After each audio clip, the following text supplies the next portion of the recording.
everybody, it's the Warhipster here, coming at you with another Contrast Plus painting tutorial. And today we are painting the all-new Pox Wretches.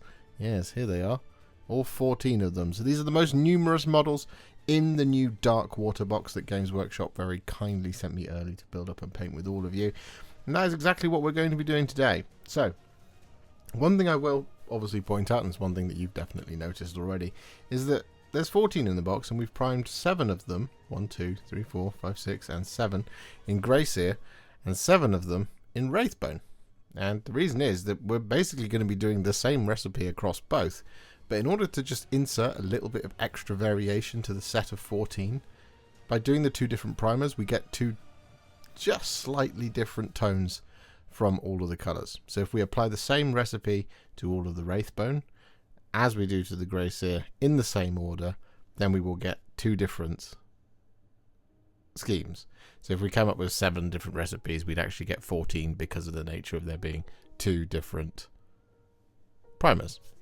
That's basically it. So we're going to just be painting as we go, not specifically setting to any primer, but just so you know, that's exactly what we've done. So I'm going to clear this out of the way, and we'll be back in just a second with our first colours. So the colour we're going to be using first is Reikland Fleshshade, and we're going to be applying this over the top of the skin of one of our Pox Wretches. Now if we break these down into their constituent parts of 7, we're going to come up with 7 different skin recipes here.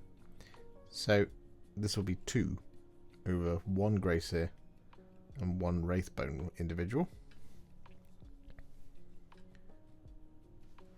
But we're just going to be applying this over the top of all of the flesh, including any kind of boils and buboes and growths, just to keep things nice and simple. Well, as simple as we can be when we're painting 14 completely different militia based mortals from Grandfather's realm.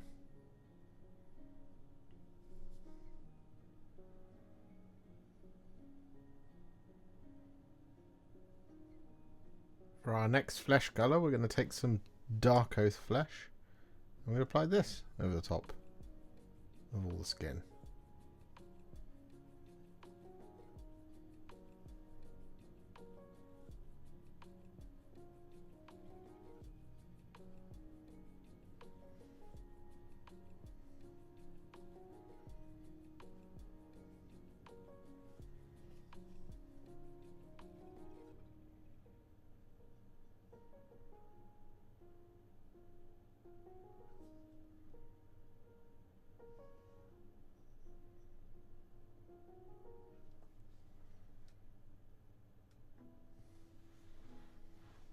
And with that all done, our next colour is going to be a roughly 2 parts Cygor Brown to 1 part Larmian Medium. And we're going to apply this over top of all of this guy's skin.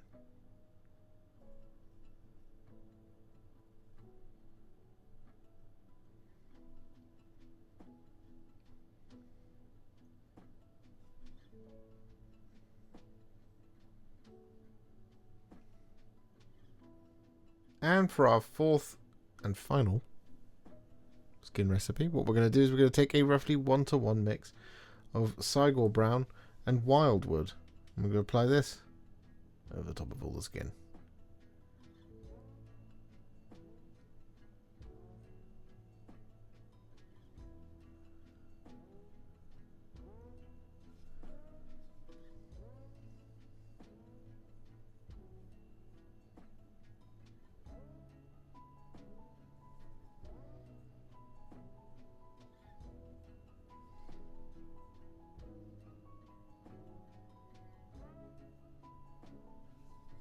So with our flesh mixes all applied, here are 7 of our Pox Wretches, and these are all 7 of the ones that are painted in currently with Wraithbone, well, primed with Wraithbone.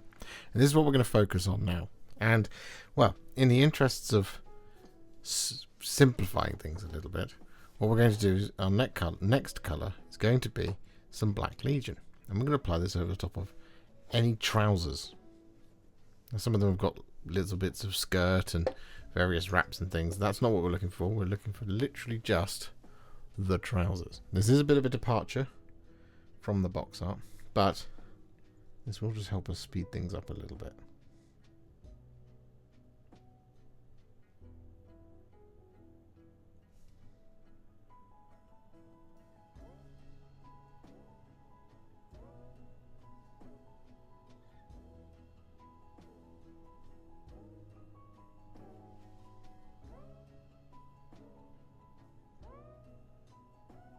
With all that Black Legion applied, we're back to some good old variation once more. And what we're going to do next is we're going to take some Ratling Grime, and we're going to apply this over one or two of the tabards. It's up to you.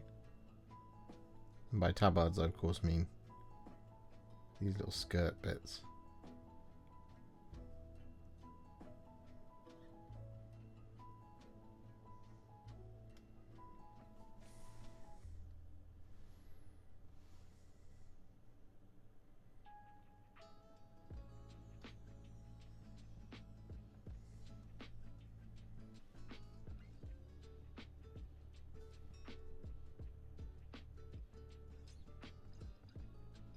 With that Ratling Grime applied, we're then going to take Creed Camo, and we're going to apply this over top of another one of our skirt bits.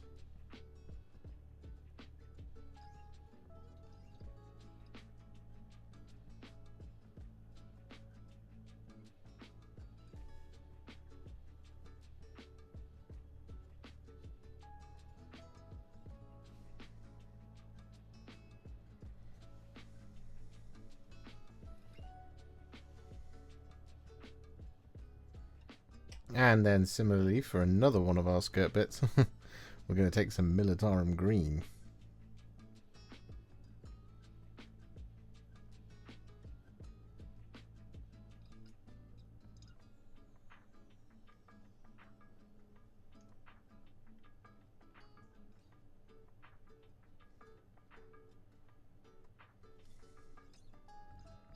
And for one last bit of extra variation in the skirts, we're going to take some Athonian Camoshade.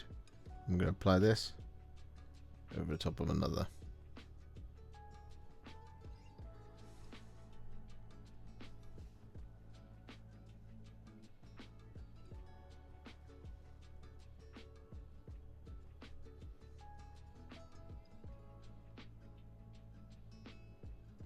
So with that Ratling Grime, Creed Camo, Militarum Green, and Athonian Camoshade applied to all the skirts, what we're then going to do is we're going to do the same thing to the top fabrics, these kind of little bits up here, but we're just going to alternate them. So have at it.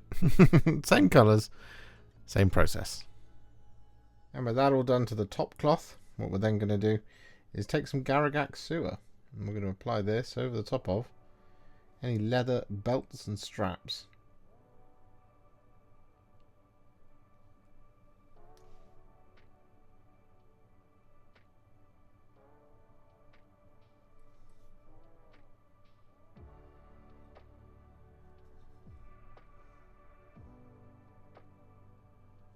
And so with that now done, we're going to take some Skeleton Horde. I'm going to apply this over top of any bandages, any weapon grips.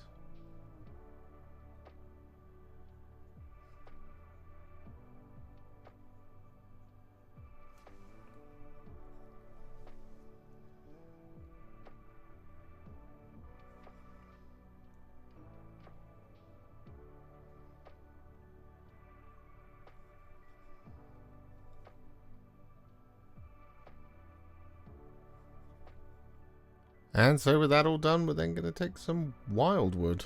And we're going to apply this over top of, well, all the wood.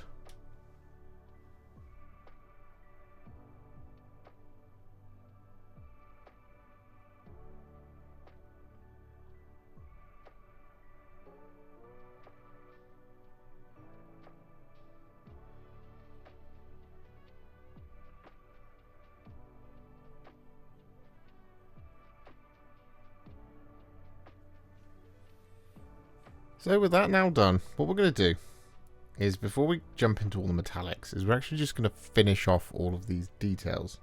not with this one clip, but all of these details that we've painted in, we're going to focus on getting them done, and then we'll just do all the metallics at the end. It's going to be kind of like a 2-part Warhipster battle ready type thing. So what we're going to do first is we're going to take some Targor Rageshade. I'm going to thin it down, a roughly 1-to-1 mix of Lahmian Medium and Targor Rageshade, and we're just going to apply this over the top of all of these details, excluding the skin.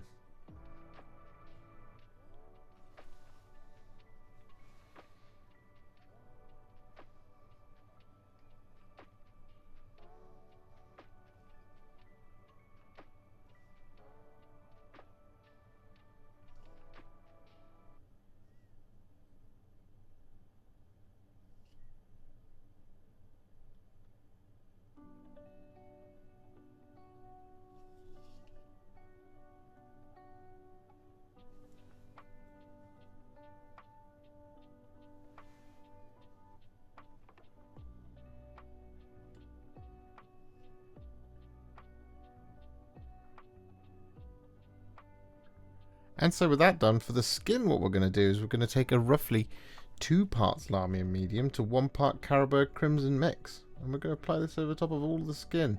And this is going to add just a sort of layer of kind of tenderness.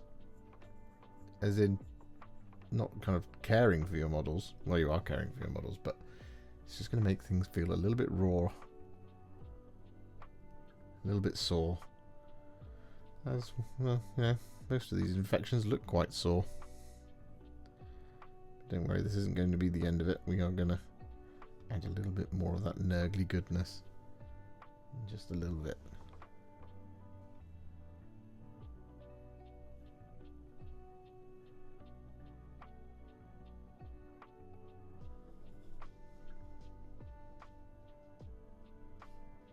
So here we are then. Here's all of our Pox Wretches.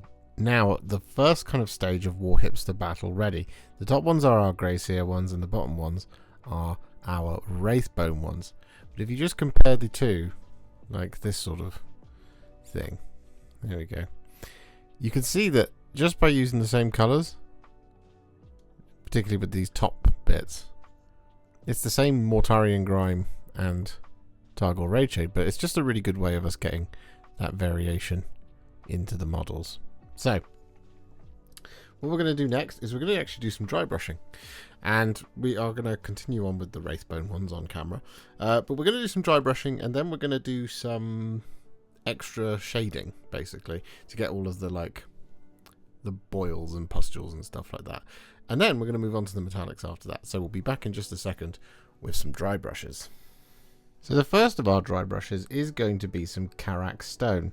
And we're going to use this to dry brush everything that isn't skin. So this is going to be all the green, all the Ratling Grime, all the black, all the brown, all the wood, all the cloth, all the leather, etc, etc. And I just want this to be a really nice, gentle dry brush here. But what we're doing here is we're just essentially adding a dirty highlight to the entire model.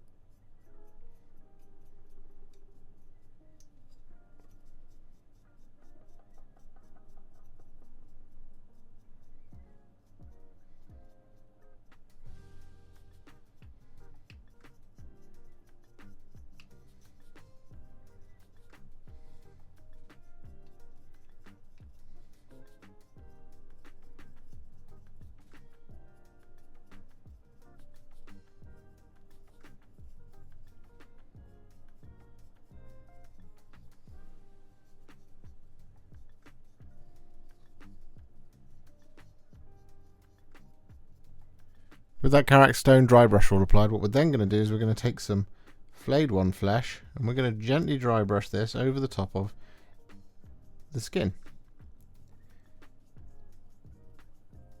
And this is going to be over the top of all of the skin, across all of the miniatures.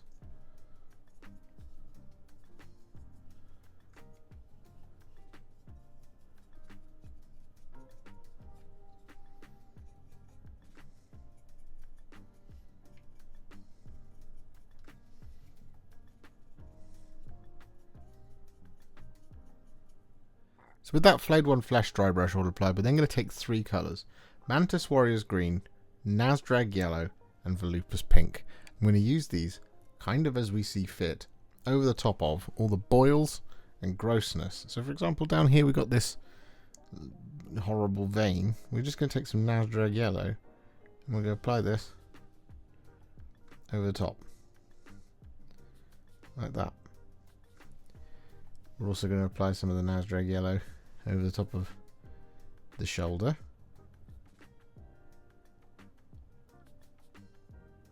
Like that. We're going to wash the brush. And then over the shoulder next to it, we're going to take some Mantis Warriors Green. I'm going to apply that like so. What we can also do, if you want to, with the Mantis Warriors Green, you can use this to add some green patching to the shields. Just like that.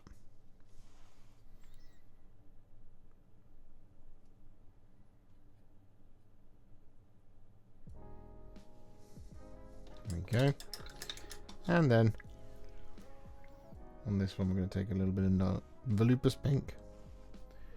I'm going to apply this just in here. And we'll apply it over the jowls. Like that. And I think that's it for this guy. Oh no, I've got a vein just in here as well. There we go. Perfect. And so now that we've done all of that extra grime and stuff, we're going to roll right into the metallics. And we're going to start off by taking some thinned down Iron Warriors. And we're just going to apply this over top of all of the remaining details across all of our models. We'll add in the variation a little bit, well, we'll add it in next, rather than kind of go through and pick out individual bits in different things. We're just going to, like I said, we're just going to apply Iron Warriors over everything that still remains. And then sort it out later.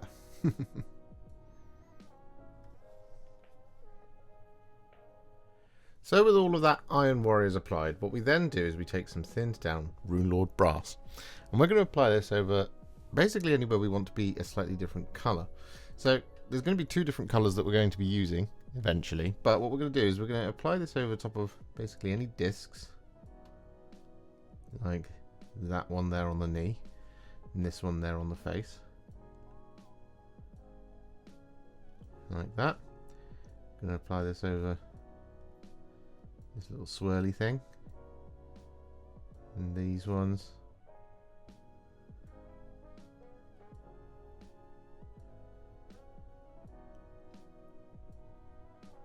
Like so.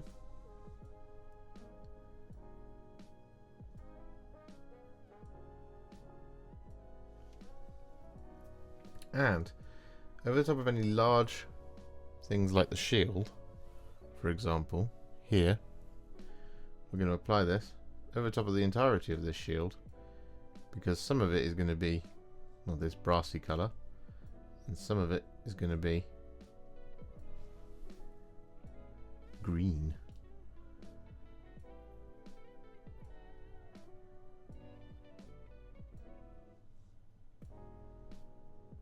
So with all of that done, what we're now going to do is we're going to take a roughly 4 parts Militarum Green to 2 parts Lahmian Medium. And we're going to apply this over top of all of the Runelord Brass that we want to be green. So this is going to be mostly stuff like, well, flat pieces of armour and things that have spirals and stuff on them.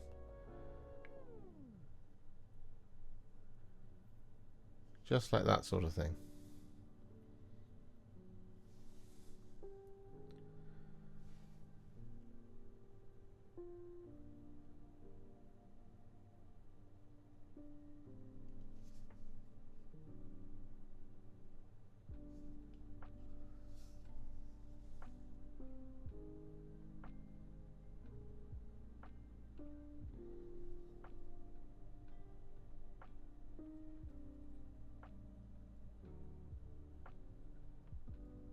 And so with that all done, we're then going to take a roughly 1-to-1 mix of Lahmian Medium and Mantis Warriors Green. And we're also going to apply this over top of our green armor pieces.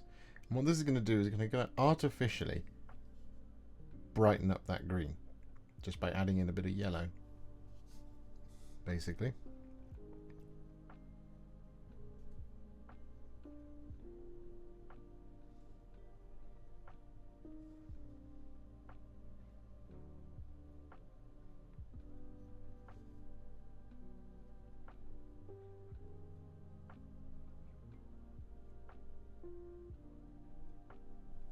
Clever that, isn't it?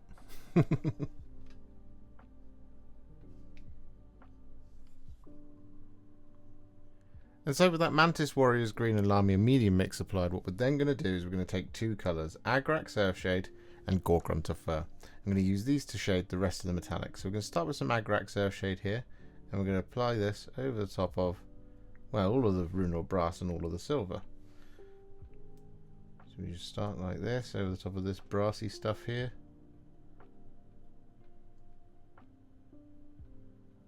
Like that. But then, when we have things like the silver, such as these large studs here on the shield, we're going to apply our Agrax Earthshade like that. Just make sure we get the inside track as well. There we go. Then we wash the brush, grab a little bit of Gore-Grunta Fur, and we just apply this to add some extra rust and dirt and grime. You don't have to apply this over top of all of the silver, or indeed consistently over all the silver. For example, up here we can just, having done all of that and not wash the brush or anything like that, we can just come in and apply quite roughly our sort of now mixed Gore-Grunta Fur and Agrax Earthshade on the brush. Like that, to the top of the weapon. And so with that all done, all that remains is to now brighten these up, but also add a little bit of rust. And what we're going to do is we're going to take our homemade stippling brush. It's a medium layer brush that I've chopped all the bristles off towards the end. It's a really ratty old one. And what we're going to do is we're going to start by taking some Scrag Brown, and then in a bit of tissue paper we just dab it off and scrub it in like we would a dry brush. And then just over some of these areas we're going to stipple in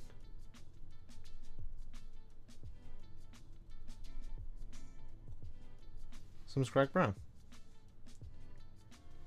It's kind of half stipple, half dry brush in some regards. And we're mostly going to stick to the silver for this kind of portion. You can always do this on the brass stuff as well.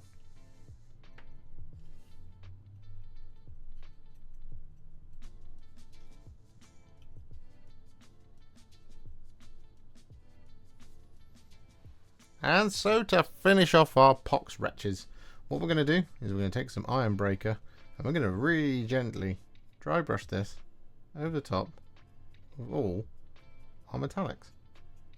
And just like kind of how we've done so far with the sort of weathering aspects, this doesn't have to be fully consistent.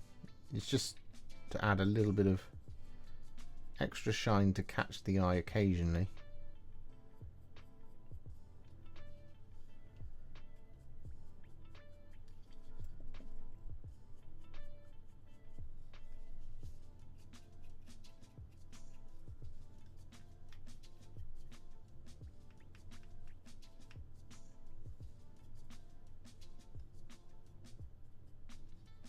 And so whilst we are done with our painting, as you can see, we've got all of our 14 Pox Wretches here all together. And, well, the 7 over here on the left, they're the Grey Seer ones, and these 7 are the Wraithbone ones. And as you can see, when we start taking them and putting them side by side, not only is there a slight difference in the loadout, but there is a very slight difference in the coloration. And we now have the same recipes across 2 different primers. Trying to find the partner. There we go. Grey Seer and Wraithbone together. Just slightly different colours. And therefore we get a really cool little mob of guys. So we're going to whisk these away to be based. But otherwise, I'm really pleased with how these have come out. And there we have it, with the bases now complete in the same style as the rest of Darkwater. Stell and Mud, Dry Brush for Tyrant Skull, and some Tufts from Gamer's Grass. Our Pox Wretches are now finished, the most numerous of the foes within the Jade Abbey. As I said at the top of the video, and as you've seen throughout, there are 14 of them, and they've come out really, really, really well. I just love that kind of double primer thing on half of them. I just think it's a really, really neat little trick. If you enjoyed this video, you love the channel, and you'd like to support me further, you absolutely can do so by heading to patreon.com/Warhipster, just like all of these wonderful, amazing people have done. And alternatively, you could become a YouTube channel member by clicking on the join button below, exactly like these fabulous folks have done, scrolling up on the screen before you. There are so many of you out there that it really takes my breath away, and I cannot thank you enough for everything you do, as without you I wouldn't be able to keep making these Contrast Plus videos. And if you really like this video and you want to send me a little thanks, just click on the thanks button just below this video. Don't forget to share it, like it, comment on it, and don't forget to subscribe to the channel, and to make sure you stay up to date, don't forget to click the bell icon. Thank you so much for watching, and I'll see you all very soon in the next one. Happy wargaming.